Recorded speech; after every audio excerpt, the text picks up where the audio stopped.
Welcome to a new video of the Parts channel. Well, I'm going to make a short video to explain to you a way to save a lot of money. I'll explain it to you. As you can see, here the light that blinks on the left.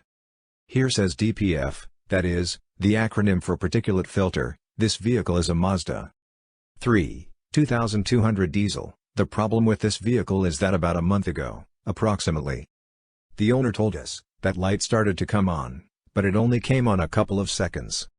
And it turned off. When it comes on, the engine fails and the vehicle loses power, but I already said that a couple of seconds and then it goes back to normal again.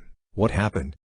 It was a sporadic failure. He has been leaving it until now that he has brought it to the workshop. That a month has already passed and he has been healthy for about a week now. It does not turn off. Look.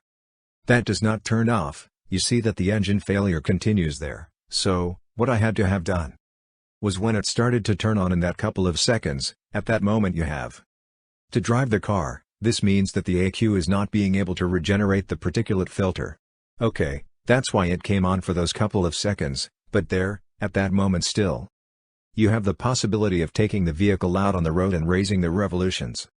Having it over 3000 revolutions, for at least 20 minutes, half an hour, that will relieve the anti-particulate filter a lot because it will burn a lot of soot. It will burn the soot it has inside and it will be able to expel most of it, what I explained to you in a video I made.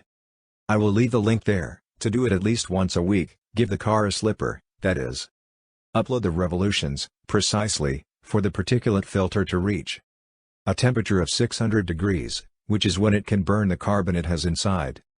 If the owner of this vehicle had done that, when the light started to come on, but it went off, I mean to say that the turbo returned again, it was not completely clogged.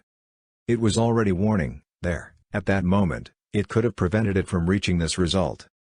Now the regeneration cannot be done, and the anti-particulate filter must be removed and take it to a company, to see if they can clean it, because on many occasions it has to be changed and we are already talking about spending a lot of money that could have been saved, if when that warning started it had risen above 3000 revolutions, during at least 20 minutes.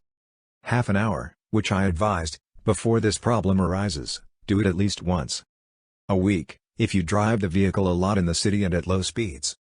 In that way, it would prevent this problem from occurring now, that is, this problem could occur within many kilometers, with which, you would save a lot of money. Well, here I leave you this video. If it has been useful to you, then do not forget to give a like and